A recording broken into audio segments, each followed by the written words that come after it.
Santapan Harian Rabu 17 Maret 2021.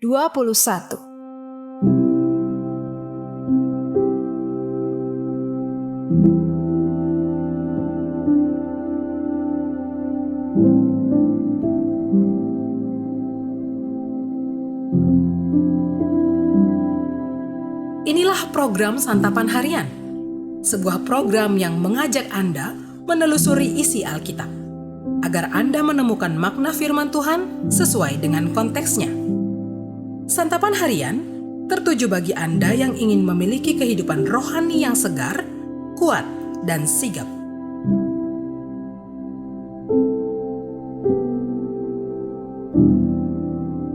Hari ini kita akan membaca Injil Yohanes pasalnya yang ke-13, ayatnya yang ke-21 hingga ayatnya yang ke-30. Namun sebelumnya, mari kita berdoa. Firman-Mu Tuhan adalah pelita bagi kaki kami. Janji-Mu terang bagi jalan-jalan kami. Kebenaran firman-Mu menuntun kami setiap hari dan teguh menopang kami. Kami rindu akan firman-Mu ya Tuhan. Di dalam terang firman-Mu Kristus, kami berdoa. Amin. Yohanes 13 ayat 21 sampai 30. Setelah Yesus berkata demikian, ia sangat terharu lalu bersaksi, "Aku berkata kepadamu, sesungguhnya seorang di antara kamu akan menyerahkan aku." Murid-murid itu memandang seorang kepada yang lain. Mereka ragu-ragu siapakah yang dimaksudkannya. Seorang di antara murid Yesus, yaitu murid yang dikasihinya, bersandar dekat kepadanya, di sebelah kanannya. Kepada murid itu, Simon Petrus memberi isyarat dan berkata, "Tanyalah siapa yang dimaksudkannya." Murid yang duduk dekat Yesus itu berpaling dan berkata kepadanya, "Tuhan, siapakah itu?" Jawab Yesus, "Dialah itu yang kepadanya aku akan memberikan roti sesudah aku mencelupkannya." Sesudah berkata demikian, ia mengambil roti, mencelupkannya, dan memberikannya kepada Yudas, anak Simon Iskariot. Dan sesudah Yudas menerima roti itu, ia kerasukan iblis.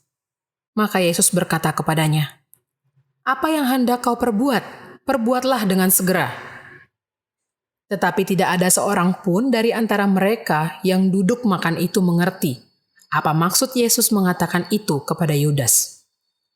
Karena Yudas memegang kas, ada yang menyangka bahwa Yesus menyuruh dia membeli apa-apa yang perlu untuk perayaan itu, atau memberi apa-apa kepada orang miskin. Yudas menerima roti itu, lalu segera pergi. Pada waktu itu, hari sudah malam.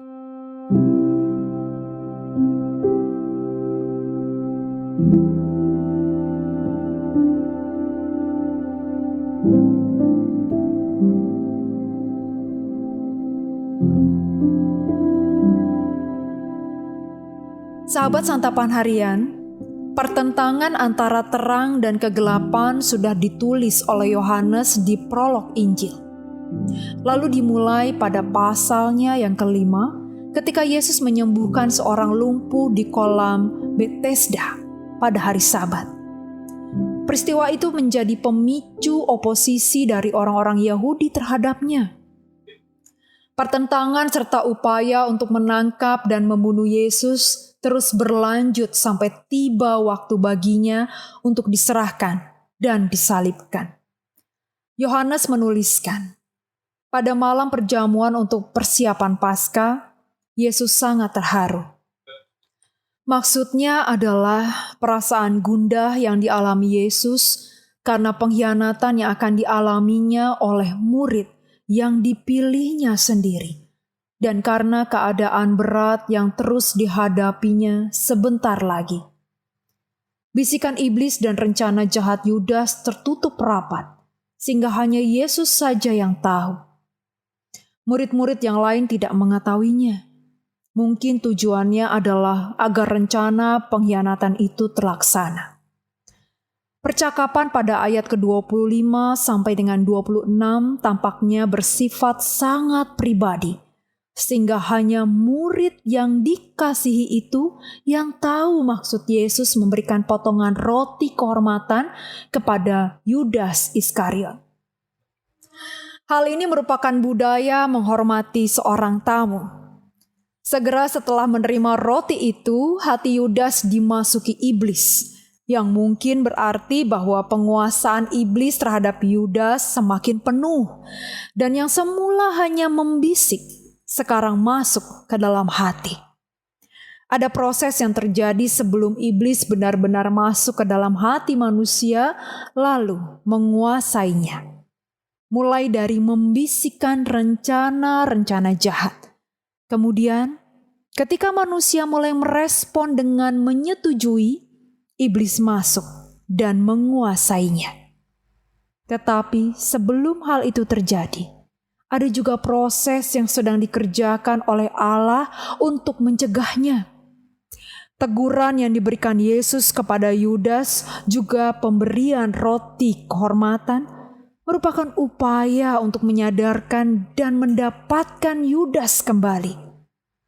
Pada akhirnya, Allah memberikan pilihan ke dalam tangan manusia. Apakah akan membiarkan dirinya dikuasai iblis atau dikuasai oleh Allah? Jangan sampai kita salah pilih. Mari kita berdoa. Saat ini kami bertelut dengan penuh iman dan kepercayaan akan Engkau, Yesus Kristus, Tuhan dan Juru Selamat kami. Kepada siapakah kami harus berpaling jika tidak kepadamu?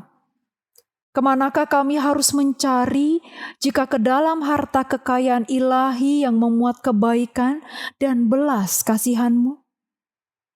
Kami akan tetap setia, menyembah-Mu, mengasihi-Mu, dan melayani-Mu dengan sungguh. Di dalam kasih-Mu Kristus, kami berserah. Amin.